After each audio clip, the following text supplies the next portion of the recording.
किसी टाउन में अवि नाम का एक किसान रहता था। उसके पास उसकी मेहनत की कमाई के 11 सोने के सिक्के थे।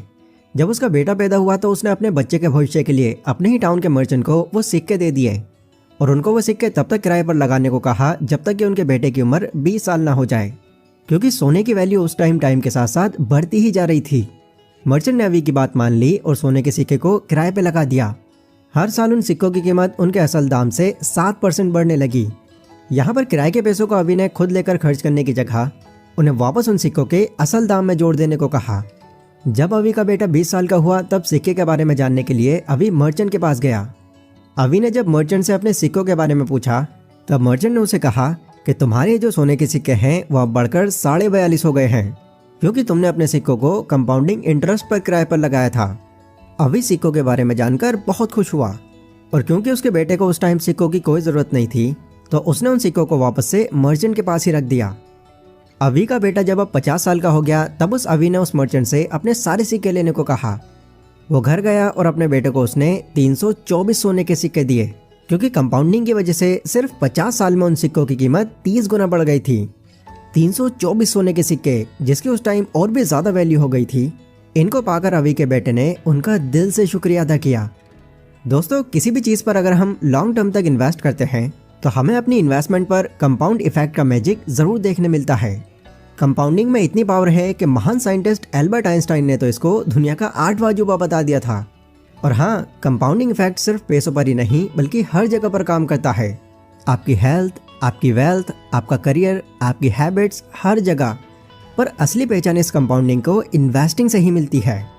मतलब जितनी जल्दी आप इन्वेस्टिंग करना शुरू कर देंगे आप लॉन्ग रन में उतने ही ज़्यादा पैसे कमा पाएंगे, क्योंकि तब आपको कंपाउंडिंग की एक अलग ही पावर देखने मिलेगी। कैसे आप इन्वेस्टिंग के अंदर इसको यूज़ कर सकते हैं और लॉन्ग रन में आप कंपाउंडिंग का किस तरह से फ़ायदा उठा सकते हैं, आज की इस वीडियो में मैंने ये सब आपको बहुत ही सिंपल तरीके से बताया है। और कुछ एग्जाम्पल्स के साथ मैंने ये भी एक्सप्लेन किया है कि कैसे आप कंपाउंडिंग की इस पावर का अभी से यूज़ कर सकते हैं। एंड इसी वीडियो के अंदर मेरे पास आपको देने के लिए एक बहुत ही कमाल का गिफ्ट है। एप्पल कंपनी, जो दुनिया की हाईएस्ट ग्रोइंग कंपनीज में से एक है, उस कंपनी के स्टॉक्स आपको यहाँ पर बिल्कुल फ्री में मिलने वाले हैं। तो ये वीडियो काफ़ी इंटरेस्टिंग और नॉलेज से भरपूर होने वाली है, इसीलिए इसे एंड तक ज़रूर देखना। So let's begin. कंपाउंडिंग के बारे में ज़्यादातर हमें अलग अलग जगह से कई तरह की बातें सुनने मिलती हैं। कोई कहता है कि अमीर बनने का इससे अच्छा तरीका कोई नहीं है, तो कोई ये भी कहता है कि भाई बहुत कंपाउंडिंग करके देख ली, यहाँ ज़्यादा कुछ फ़ायदा नहीं होता। लोग जब इस टॉपिक को लेकर सबकी अलग अलग राय सुनते हैं तो कंपाउंडिंग के इस टॉपिक को वो बहुत ही कॉम्प्लिकेटेड चीज़ समझ लेते हैं और इस चक्कर में इससे बचने की कोशिश करते हैं कि अगर हमें इसका ज़्यादा प्रॉफिट ना मिला तो क्या ही फ़ायदा होगा। जबकि रियल में कंपाउंडिंग का ये जो कॉन्सेप्ट है वो बहुत सिंपल है। देखो, कंपाउंडिंग एक लॉन्ग टर्म इन्वेस्टमेंट स्ट्रैटेजी है जिसमें प्रिंसिपल अमाउंट से जो भी पैसे कमाए जाते हैं उससे मिलने वाले इंटरेस्ट को वापस से उसी प्रिंसिपल अमाउंट में ऐड कर दिया जाता है और वो इंटरेस्ट उस अमाउंट में ऐड होकर और इंटरेस्ट बनाता है। देन ये प्रोसेस इस तरह से लगातार चलता रहता है। कंपाउंडिंग में जिस चीज़ का सबसे बड़ा रोल होता है वो है टाइम, क्योंकि ये प्रोसेस सही से तभी काम करता है जब कोई इन्वेस्टमेंट लॉन्ग टर्म के लिए की जाए, क्योंकि शॉर्ट टर्म में कंपाउंडिंग का आपको कोई फ़ायदा नहीं दिखेगा। एग्जाम्पल देकर समझाऊँ तो मान लीजिए सचिन 19 साल की एज में ईयरली सिर्फ 2000 रुपये इन्वेस्ट करना शुरू करता है और इन्वेस्ट करते करते 27 साल की एज में आकर वो अपनी इन्वेस्टमेंट बंद कर देता है। एंड जितना भी उसके पास इन्वेस्टिंग का पैसा जमा हो गया है उसको वो अपनी रिटायरमेंट के लिए ग्रो होने छोड़ देता है। वहीं एक और लड़का है रॉबिन, जो 27 साल की एज तक कोई इन्वेस्टमेंट नहीं करता, बट 27 के बाद वो 58 साल की एज तक ईयरली 2000 रुपये इन्वेस्ट करता है, वो भी सचिन की तरह 8% के सेम इंटरेस्ट रेट पर। तो अब आप बताइए कि 60 साल की एज में सचिन और रॉबिन दोनों में से किससे ज़्यादा रिटर्न्स मिलेंगी? वेल, शायद आपको लग रहा हो कि ऑब्वियसली रॉबिन्स को ही मिलेंगी, क्योंकि सचिन से उसने काफ़ी ज़्यादा और लंबे टाइम तक पैसा इन्वेस्ट किया है। बट रियलिटी में इन्वेस्टमेंट पर ज़्यादा रिटर्न्स पाने वाला सचिन ही है। हाँ, ये बात अलग है कि सचिन ने सिर्फ 16,000 रुपये इन्वेस्ट किए थे और वहीं रॉबिन ने 64,000 रुपये, जो देखा जाए तो सचिन के कंपैरिजन में बहुत ज़्यादा है। लेकिन सचिन का जो पैसा था वो 16 बार कंपाउंडिंग इंटरेस्ट में फोल्ड होता गया, जबकि रॉबिन के पैसे सिर्फ 4 बार ही फोल्ड हुए। इसीलिए रिटायरमेंट की एज में सचिन को जहां उसकी इन्वेस्टमेंट पर लगभग 2,53,661 रुपये मिले, वहीं रॉबिन को लगभग 2,25,901 रुपये मिले।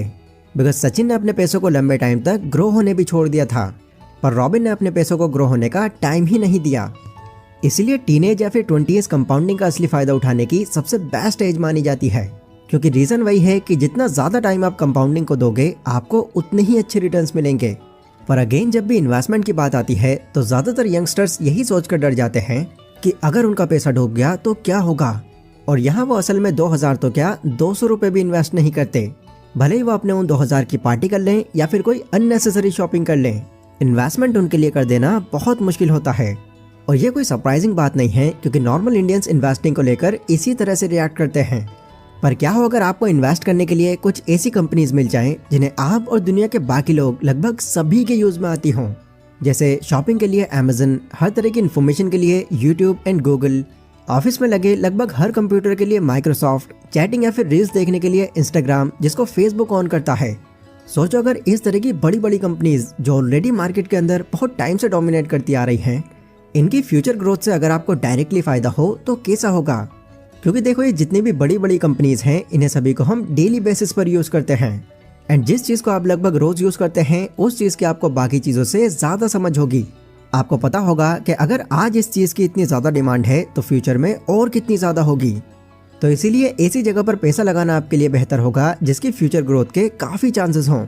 लेकिन ये सारी कंपनीज अगर आप गौर करें तो यूएस की कंपनीज हैं, एंड यहाँ इंडिया से पैसे इन्वेस्ट करने के लिए आपको यहाँ पर कई तरह के चार्जेस और कमीशंस देने पड़ते हैं। लेकिन अगर आप मेरी तरह IND मनी एप्लीकेशन यूज करते हैं फॉर इन्वेस्टिंग तो आपको पता ही होगा कि यहाँ पर कोई अकाउंट ओपनिंग फीस नहीं है, और यहाँ जीरो ब्रोकरेज, जीरो कमीशन और अकाउंट मेंटेनेंस फीस भी जीरो है, ताकि आप एक छोटे से अमाउंट से भी अपनी इन्वेस्टिंग की शुरुआत कर सकें। प्लस यहाँ पर आपको बेस्ट एक्सचेंज रेट भी मिल जाते हैं।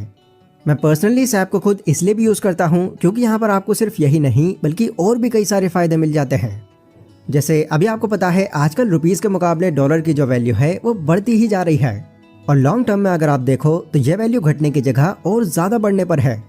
तो ऐसे में अगर आप यूएस की कंपनीज में इन्वेस्ट करते हैं तो आगे dollar appreciation in comparison to INR भी आपको फायदा होगा।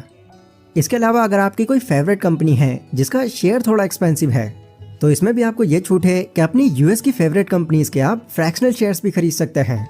मतलब अगर किसी कंपनी का शेयर प्राइस 20,000 का है तो आप उसके एक छोटे से हिस्से को 500 रुपए में भी खरीद सकते हैं। बाकी स्टार्टिंग में जो मैंने आपको गिफ्ट ऑफर किया था वो कुछ यूं है कि मैं आपको IND मनी के साथ मिलकर एप्पल कंपनी के शेयर्स जिनकी वर्थ अप टू 1000 रुपीज है ये बिल्कुल फ्री में दे रहा हूँ। आपको बस नीचे दिए गए डिस्क्रिप्शन लिंक से ये ऐप डाउनलोड करना है और इसमें साइन अप करना है, देन अपना free US stock account first time fund करना है, एंड आपको एप्पल कंपनी के 1000 तक के स्टॉक्स बिल्कुल फ्री में मिल जाएंगे। तो डाउनलोड करो IND मनी ऐप को और इस अपॉर्चुनिटी का पूरा फायदा उठाओ। अगला टॉपिक है कि कंपाउंडिंग में SIP का क्या रोल होता है, क्योंकि कई इन्वेस्टर्स मानते हैं कि SIP कंपाउंडिंग के फॉर्मूले पर काम करती है। वैसे SIP के ऊपर मैंने एक डिटेल्ड वीडियो पहले भी अपलोड की हुई है, लेकिन शॉर्ट में अगर आपको बोलूं तो SIP इन्वेस्टमेंट की वो टेक्निक है जिसमें आपको एक फिक्स अमाउंट हर महीने अपने पसंदीदा म्यूचुअल फंड में इन्वेस्ट करना होता है। ये कॉन्सेप्ट इस चीज़ को ध्यान में रखकर लाया गया है कि लोग पहले म्यूचुअल फंड में ज़्यादा पैसे लगा देने से बहुत डरते थे, बट SIP के आ जाने से लोग अपनी इन्वेस्टमेंट अब 500 रुपये से भी शुरू कर सकते हैं, एंड जब भी आप चाहें आप इस अमाउंट को बढ़ा भी सकते हैं। इतना ही नहीं, SIP में इन्वेस्टमेंट करने पर आपको खुद अपनी इन्वेस्टमेंट को मैनेज करने की कोई ज़रूरत नहीं है, क्योंकि एक पूरी की पूरी टीम आपकी जगह पर उन पैसों को सही से मैनेज करती है, एंड ऐसी कंपनीज में उन पैसों को लगाती है जो काफ़ी अच्छा कर रही हों। SIP के इस फंक्शन को आप इस एग्जाम्पल से भी समझ सकते हैं। मान लो आपने 5000 रुपये हर महीने किसी म्यूचुअल फंड में 10 साल के लिए इन्वेस्ट किए, जिसमें आपको 12% इंटरेस्ट मिल रहा है, तो 10 साल बाद आपको अपनी इस इन्वेस्टमेंट में अराउंड 11.50 लाख रुपए मिलेंगे। मतलब 6 लाख रुपए इन्वेस्ट करके आप ऑलमोस्ट दुगना रिटर्न यहाँ पर पा सकते हैं, एंड 12% तो फिर भी एक नॉर्मल रेट है। अगर आप खुद से भी थोड़ी रिसर्च करो तो आपको ऐसे म्यूचुअल फंड्स पे मिल जाएंगे जो आपको 18% या फिर उससे भी ज़्यादा इंटरेस्ट दें। और प्लस पॉइंट यहाँ पर यह है कि IND मनी से आप US स्टॉक्स में SIP मोड में भी इन्वेस्ट कर सकते हैं। बस एक पर्टिकुलर अमाउंट डिसाइड करो और अपनी मंथली या फिर वीकली SIP IND मनी के साथ स्टार्ट कर दो, जो 500 रुपये से शुरू होती है। अब देखो, अगर आप इस वीडियो के एंड तक आ चुके हो तो इसका ये मतलब है कि आप में पेशेंस बहुत है, एंड यही चीज़ इन्वेस्टिंग करने के लिए बहुत ज़रूरी होती है। ये पेशेंस आपके अंदर जितना होगा उतना ही अच्छी तरह से आप कंपाउंडिंग का फ़ायदा उठा पाएंगे। तो इस वीडियो में आपने सीखा कि कंपाउंडिंग कैसे काम करती है, US स्टॉक्स में पैसे इन्वेस्ट करने का क्या क्या फ़ायदा होता है, और सबसे ज़रूरी SIP क्या होती है और इसकी हेल्प से आप कैसे पैसे कमा सकते हैं। दोस्तों